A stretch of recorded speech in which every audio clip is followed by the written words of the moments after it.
Bismillahirrahmanirrahim. Assalamualaikum warahmatullahi wabarakatuh.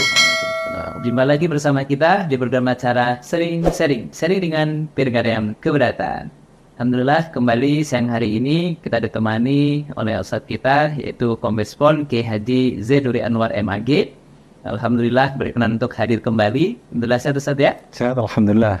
Ya Allah. Bahasan kita hari ini Ustadz, ini kan kalau nggak salah 14 hari lagi kita akan merayakan Idul Adha. Oh iya betul. Atau Idul Kurban. Iya. Mudah-mudahan sih nggak ada selisih Ustaz ya. Amin.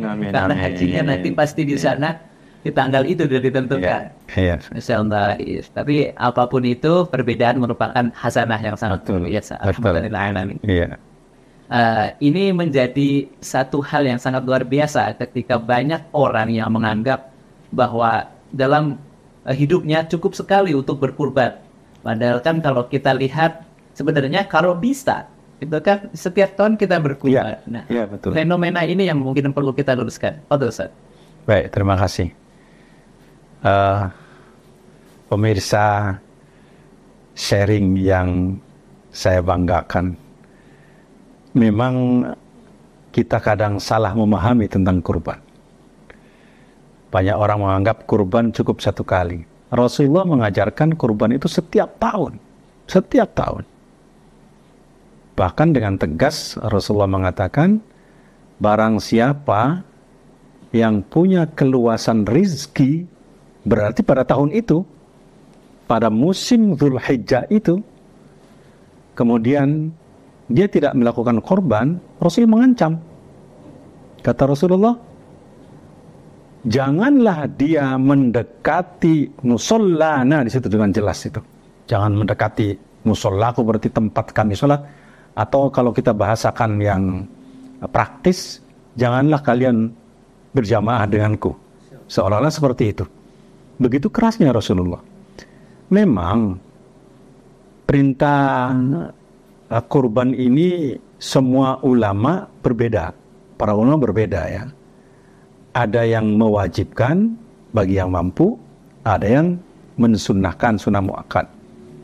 Seperti Maliki dan Syafi'i itu menganggap ini adalah sunnah muakkad. Tapi Hanafi sama Hambali wajib bagi mereka yang mampu. Sehingga kalau mampu kemudian tidak berkorban, dia berdosa. Dia berdosa menurut madhab Hanafi sama Hambali. Tapi untuk Maliki sama Syafi'i itu mengatakan dengan tegas bahwa itu sunnah muakkad yang ditekankan. Berarti kan kalau yang sunnah muakkad itu mendekati wajib. Maka wajar kalau mereka mengatakan begini, wajar karena Rasulullah sendiri mengatakan dengan tegas, siapa yang punya kelonggaran, kemudian tidak kelonggaran rezeki tentunya ya, kemudian tidak berkorban, maka jangan mendekati tempat sholatku atau musollaku. Ini begitu keras Rasulullah. Gitu. Sebenarnya kalau kita ambil hikmahnya itu, hikmah berkurban itu apa sih Ustaz? Kalau kita lihat dalam surah Fasholli li rabbika wanhar. Mereka sebenarnya sudah sangat jelas gitu kan sebagai bukti cinta dan kesyukuran. Betul. Sebenarnya hikmah yang terkandung selain itu apa Ustaz? Kurban itu memang di samping merupakan ritual ya, ritual yang sifatnya hubungan vertikal kita dengan Allah, juga nilai sosialnya yang sangat tinggi sekali. Dan ini nilai sosialnya mungkin karena Rasulullah juga senang menolong orang lain kan, amal-amal Rasulullah itu senang menolong orang lain, senang menyelesaikan problem orang lain, senang menghilangkan rasa rapal orang lain. Maka dengan kurban itu Rasulullah sangat menekankan. Maka salah satu nilai atau hikmah yang kita dapatkan dari berkurban, pertama, peningkatan takwa kita kepada Allah. Yang kedua, kita tidak pelit. Kita tidak pelit itu. Untuk menghilangkan sifat pelit itu susah. Susah menghilangkan sifat pelit. Kita tidak pelit. Dan kita tidak dikuasai oleh harta. Tapi kita menguasai harta.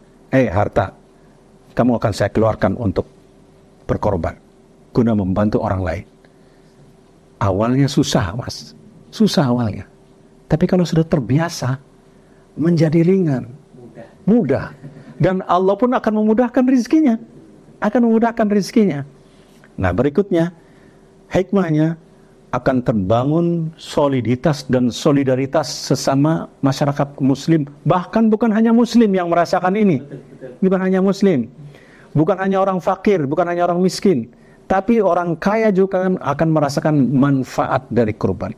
Bahkan non-muslim boleh diberi daging kurban. Boleh. Itu menggambarkan betapa kurban nilai sosialnya sangat tinggi sekali, menjangkau kepada semua lapisan ideologi, lapisan agama, membentuk kehidupan bersama dari kurban itu. Ini yang harus kita gerakan, tidak hanya kita sendiri korban, tapi menggerakkan orang lain untuk bisa berkorban, harus kita lakukan. Berarti kita ambil kesimpulan bahwa kurban itu sebenarnya bukan masalah mampu dan tidak mampu, itu. Tapi mau dan tidak mau. Betul. Ini kalau kita lihat fenomena di lapangan, banyak orang yang secara material tidak mampu, tapi dia berkorban. Tetangga saya, mohon maaf, tetangga saya, rumahnya sangat sederhana. Usahanya dia dagang pulsa keliling, naik sepeda ontel dari rumah ke rumah, dari pasar ke pasar, keliling. Tapi dia bisa berkorban. Tahun ini yang saya tahu dia berkorban dua orang istilahnya untuk patungan sapi, 2 kelompok. Kalau satu orang itu 3.750.000 di tempat saya, dia bisa 2 orang berarti 6 juta, 7,5 juta, hampir 8 juta. Coba dia berkorban. Padahal secara material semua orang mengakui dia orang nggak punya. Tapi dia mau berkorban.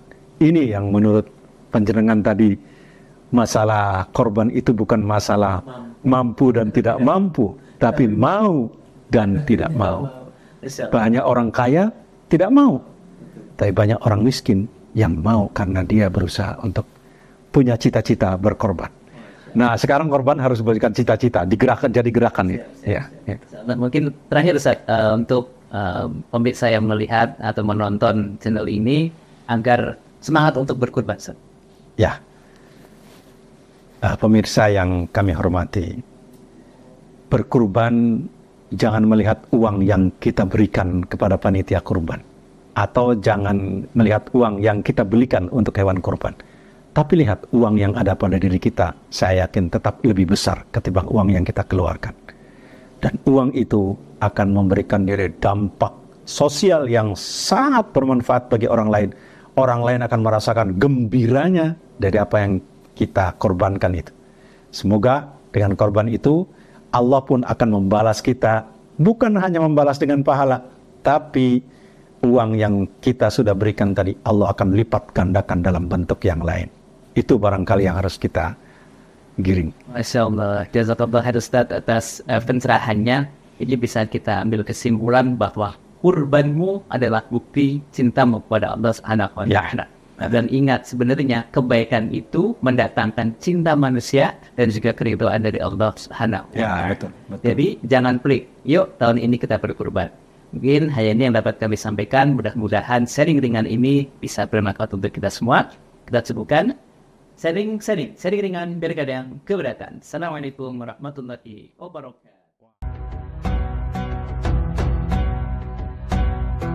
Margaret Thatcher itu mengatakan watch your thought for they become your words. Jadi perhatikan tuh isi pikiranmu, karena pikiranmu itu akan terlihat di kualitas ucapan. Penguatan kompetensi dai. Masya Allah. Jadi sebenarnya dai ini diutus dari ormasnya masing-masing, gitu kan, untuk mewakili ormas tersebut dalam rangka penguatan nasionalisme. Pada saat dia sudah dewasa, dia dewasa dalam tutur kata, dewasa dalam pengalaman, dia dewasa dalam ilmu, dewasa dalam keikhlasan. Ketika kita puasa itu ketakwaannya semakin meningkat. Orang sekali dikabulkan, 2 kali dikabulkan, 3 kali ditendang. Tapi kalau minta kepada Allah, semakin sering minta, Allah semakin suka. Ya, gitu ya. Jadi